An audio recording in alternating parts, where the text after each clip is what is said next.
Hey you, I'm Ali Amo, and this is the Lease on Life podcast. I'm going to start by asking you to think of a cycle that you feel like you're trapped in at the moment. I want you to think about what that cycle is.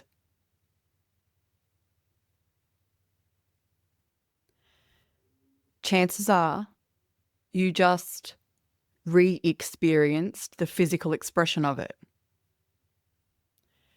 So take, for example, you're stuck in the cycle of doom or the review cycle. Cycle of doom is when you're always worried and fearful about the future. So you're projecting yourself in all these future scenarios and imagining things going wrong.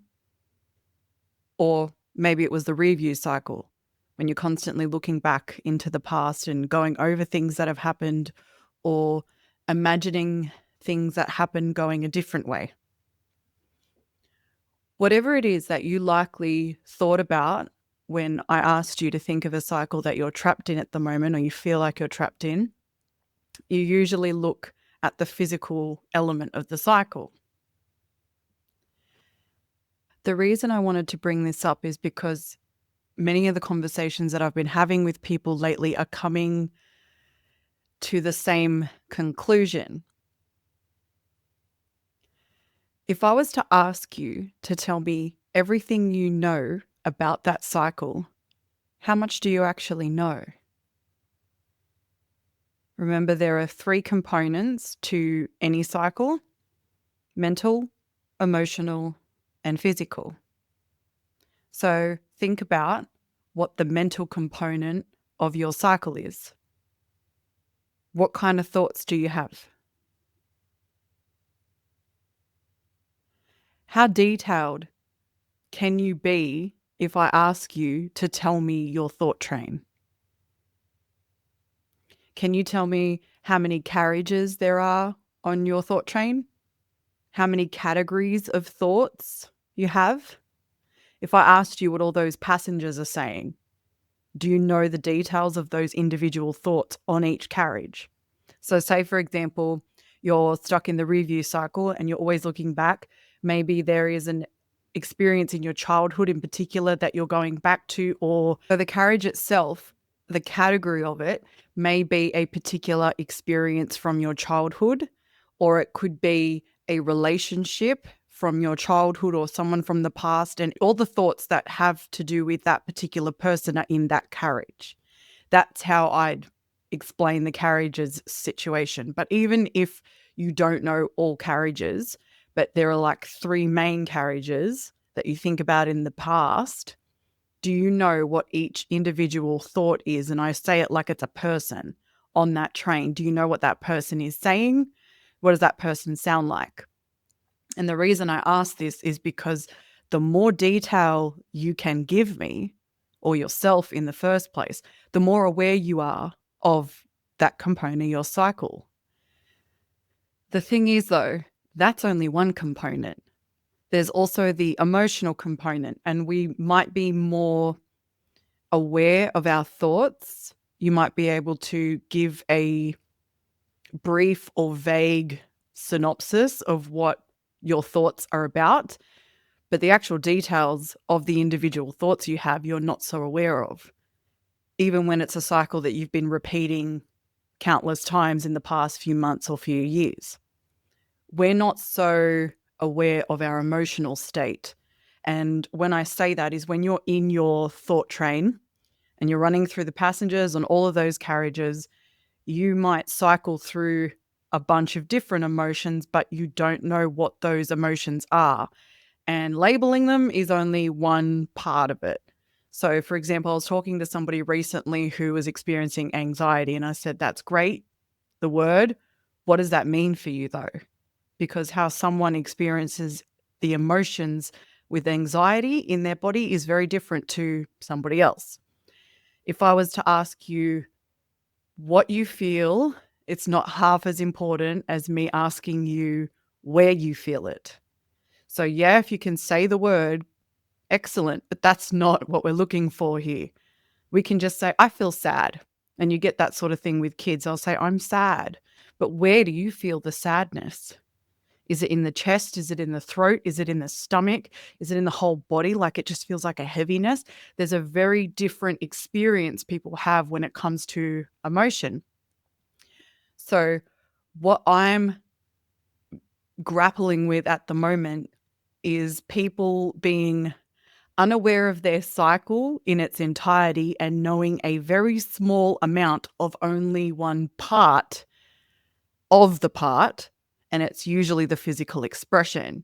So, for example, if you're spiraling with the review cycle or the cycle of doom, so looking back or looking forward all the time, if I asked you what the physical expressions are of that cycle for you, how aware are you of it? Whatever the cycle is that you had in mind, what do those physical expressions look like? So for some people, it can be, I don't sleep very well. It takes me a long time to fall asleep. And then I might have a really restless sleep. And then the next day I'm exhausted because I didn't sleep enough. But that's not the whole physical expression. That is only a part of the part of physical expression, which is the end result. The cycle has come to completion when you're in physical expression. It happens on the inside first, and then it gets pushed outside of you. So my response when I was told about the, ruminating and whatever over sleep, which is common, I asked for details. And I'm consistently coming up against people who don't know the details. So the way I explain it is, so the physical expression might be you're about to go to sleep and you're already feeling a little bit of apprehension because you know what tends to happen when you go to sleep. You might be really tired and then you get in bed and you get in and you lay on your right side. And as soon as you try to close your eyes and just breathe and try to relax, get comfy in bed, it's like your body starts to relax, but your mind decides to wake up. And now that it's got the time to roam free with thought, and keep in mind, the review cycle looking back might mean you go over the day that you just had, or yesterday as well, or a week ago, or a month ago, years ago.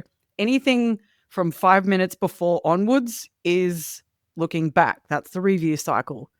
Cycle of doom is you might be starting to think about tomorrow already in bed the night before, or the next week, or the next month, or a year from now, 5 years from now.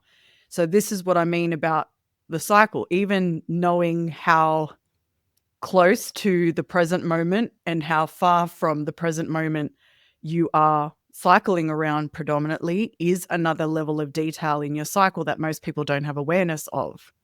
So when it comes to the cycle that you're thinking of, I want to see how deep you can get into the details, because the more details you are aware of, the better chance you have of successfully applying the formula to break a cycle and being successful with it. So the battle that I'm coming up against with people is they want the formula to be clear and concise and let's do that now, but they don't know what their cycle is. They only know a portion of a part of it. So I want to see how much detail you can have. There's a very different level of awareness that comes with someone who can say to me, I lay in bed on my right side. As soon as my body starts relaxing, my mind wakes up and I'm going through the day and I'm regretting things that I said, or I'm going through the list of the things that I didn't do. And then I'm starting to worry that I won't get them done tomorrow. And then this might go on for 5 to 10 minutes, maybe 30 minutes. I don't even know how long I do this for. But while I'm sitting there going over the details of the past and then freaking out a little bit about the future, I eventually get to the point where I have to move. So I might get up and go to the bathroom. I might get up and go get a drink. I try to do something because of the energy I feel inside. And this is where I'm like, but that's the emotion. Do you know what you feel, and do you know where you feel it? Do you know how you feel it? What is that texture? What if you had to give it a color, what would it be? More than I care about how you label the emotion, I care about how aware you are of that manifestation in your body, that physical sensation in your body. And you can map that quite easily but often you react to the sensations you feel and the emotions. Then you develop awareness of them and monitor them, watch them, pay attention, because just doing that disrupts the cycle and breaks it, which is ultimately what you want to do, more so than going through the whole thing almost unconscious of what's happening and then saying, oh, but you have a formula to break the cycle. So can we go through that in detail and then you create a custom cycle breaking blueprint for me so that I can go and break the cycle? And I'm like, all well and good for you to go solo break the cycle. But if you don't have awareness of what you're working with, the whole process kind of is pointless. And the way I explain that, what people are doing, it's like if you are single and you want to get married, right? The idea is, yes, that might be your end goal, but there is a process that you need to go through successfully to be able to achieve that end goal and have a positive result in doing so. You're not just going to go out single, find the first person that you meet instantly once you've met, fantastic, now let's get married. You need to get to know the person, right? It's not like this is a arranged marriage situation that you orchestrate for yourself. Yeah? Because the whole purpose of what we do in our culture with the whole dating situation is getting to know the other person. That's doing your due diligence. As soon as I say do, it's not how I say it. Due diligence, right? You need to do that work. You got to find out if they're the right person. And in order to know if you're with the right person to be compatible enough to get married and have a successful relationship situation, you need to know their mind, their beliefs, their intelligence, their values, their core ideologies. You need to see how much you can develop awareness of how their mind operates, because they might not know so much about how their mind works, but you start to see that when you're in a relationship with them. Likewise, you need to know their emotions, how they look and how they feel and how they speak, how they act when they're having these emotional reactions to things, or can they process their emotional reactions and regulate themselves and express things to you calmly, rationally. You also want to know how they handle difficult emotions or high intensity of emotions, their level of intelligence, emotional intelligence. You know what I mean? So you need to know how their mind works, how their body works with emotions, but you also want to know how they act. You want to know physically how they act. You want to know how they handle things in their life, how they communicate and express themselves. You need to pay attention to their behavior, their communication styles, and their skills, and how well they can articulate themselves, the things that they'll do in a relationship, the things that they won't, the things that they say, the things that they don't say. You need to do all of that in order to know if the marriage is going to work, right? If you're happy in that relationship, to see if you're compatible. So the idea is you don't just, oh, I want to break the cycle. I know something about a cycle. I have this. I want to break it. And now good, let me go plan the wedding. And it's like, no. You actually need to get to know the cycle, because this thing has been a part of your life for so long.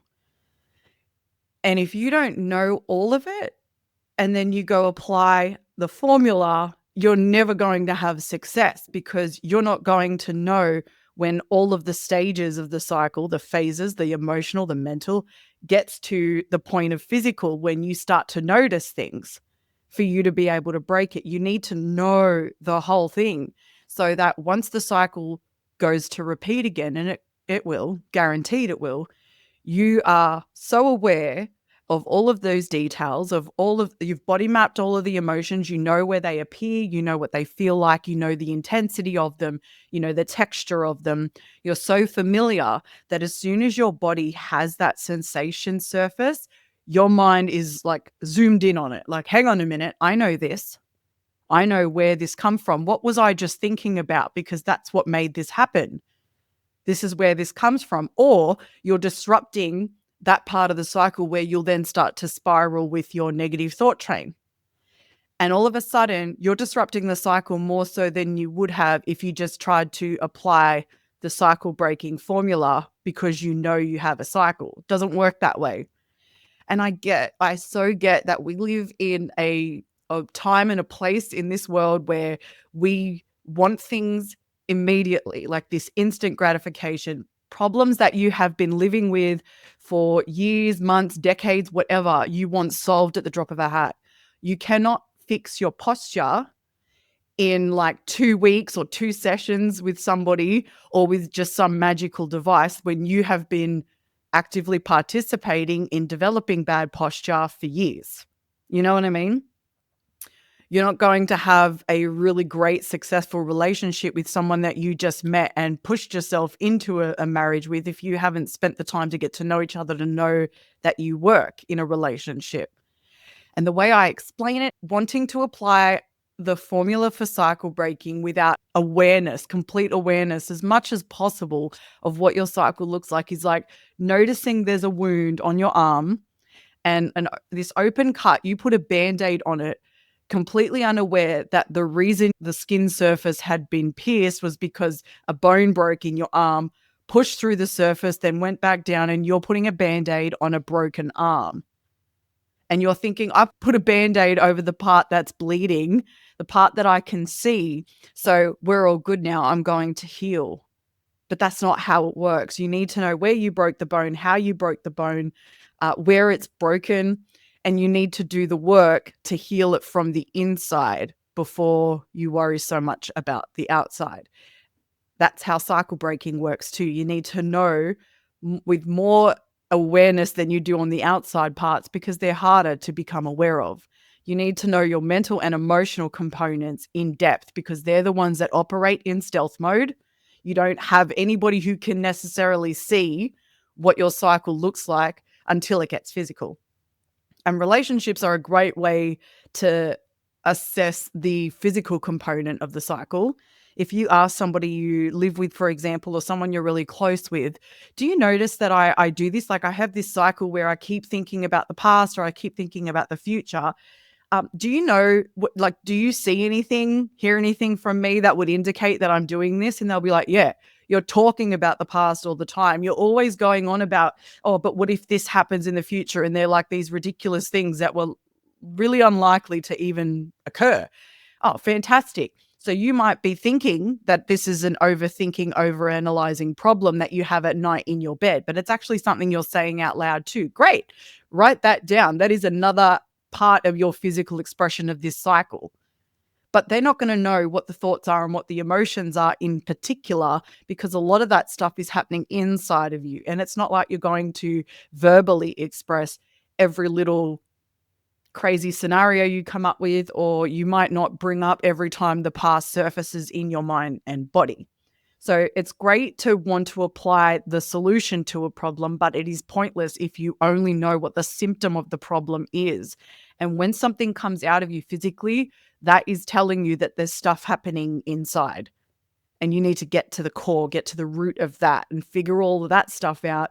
And the outside stuff seems to not disappear, but kind of like dissipate, like it lessens the intensity of it, the frequency of it when you're developing awareness of what's on the inside. So it's something that I wrote about in the book as well because I knew this was going to be something that I come up against. And I get that we just want the solution, but you need to know what problem you're actually dealing with and what that problem really looks like, feels like, sounds like before you go into fixing that problem. Because in the process of fixing the problem and breaking the cycle, little bits and pieces of it will keep popping up. And if you let that pass by without your awareness and you can't clock it because you never took the time to develop awareness of it in the first place, you're going to be stuck and never break that cycle successfully for your life. It'll keep happening and you'll keep repeating it, or it'll start manifesting in other forms of physical expression because you didn't clock the mental and emotional components. So it's not that you cannot break the cycle, but this is why you haven't broken the cycle, and it's why you may never successfully break the cycle. The key is developing awareness of the inner parts first, and the process and the time that it takes you to do that. I get it's not easy. I so get it. But the time you spend doing that is the recon work. And this is the analogy I use all the time. We've all seen those heist movies where they go out, rob a bank, and pull it off fantastically, right? Even if the movie starts with the job getting done, they always go back and show you the recon work. You'd never say, I want to rob a bank because I want money. Like, I want to break the cycle so I can be free of this and become the generational cycle breaker I was born to be. And you say to them, well, that's great. You want to rob the bank? You want the money? Fantastic. There's the bank. Go get the money. This is how you do it. You go in, you tell somebody at the front counter that you want the money, and you tell them you have a gun but don't really have a gun. And then if they don't give you the money, be a bit more forceful. And then when you get the money, run. Like, you know what I mean? Like, there's a formula that you can apply to go and rob a bank. But if you want to do it successfully, you got to do the recon work. You got to understand the foundation, the actual building itself. You got to know what you're working with. You got to know who you might be coming up against, who's working, when, where they take breaks so that you might find the right time to actually apply your formula. You need to know the strategy you're going to employ and who you're working with to be able to achieve this goal. You also need to know what could possibly go wrong, and you do some counteractive measures. If this happens, we might do this. Like, you have your different plans. This is the point. You do all the recon work so that you can get the job done successfully. If that happens with basic things in the world we live in, you want to pull off a job well done at work, whatever you do, you need to know what you're getting yourself into. You need to know how to do it. You need to know what can go wrong. And you need to have measures in place in case that occurs. That's just what we do. So why wouldn't you apply that same logic when you're looking at breaking a cycle that you might think is just your own? But chances are it's something that's been in your family, it's been in your culture, it's been in your community, it's been in your society, it's been in your country, it's been in your region, it's been all around the world, and it's been generational. And at the end of the day, the power that is behind this cycle comes from the world, comes from society, and has been inflicted on the self so many times that you then self-inflict. And you might be the one to break it, but you're not just doing it for you, and you're not just doing it for everybody that has repeated it before you. You're doing it so that nobody after you has to ever be stuck in that cycle, because you can lead from a place of power because you've done it yourself. And we need a world full of cycle breakers. That's when you can be who you were born to be and do what it is you were meant to do. I'm always here to support you in doing that. And if there's anything I can tell you, it's to do the recon work. Then, if you want to have a chat, I am good to go. We've got everything we need. And if there's little bits missing, we can fill in the gaps. But if you do most of the coloring in yourself, the job will be a lot easier to pull off, let me tell you. But if you talk to me and you're just saying, I have this thing and it's just this little thing on the outside that I know and I don't like it, I want it to go away, so let's get ready to fix that. And it's like, yep, let's find out what's underneath that symptom first. That's where we need to go. So your job, should you choose to accept it, over the next 2 weeks until we meet again, I want you to develop awareness of just one component in more depth than you had at the start of this episode. So when I say to you the next time we speak, what are the new details that you can give me about that cycle of yours? I want you to have a bunch of different things that you didn't know before that you know now.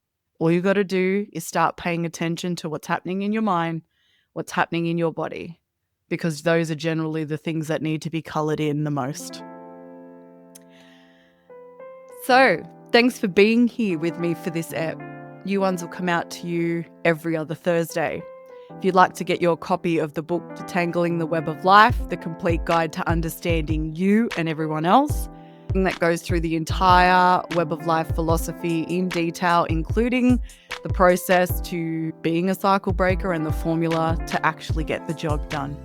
You can head to my website, www.weboflife.au, buy the book there if you like, or on Amazon, but you can also download the complete Web of Life philosophy, all free for yourself.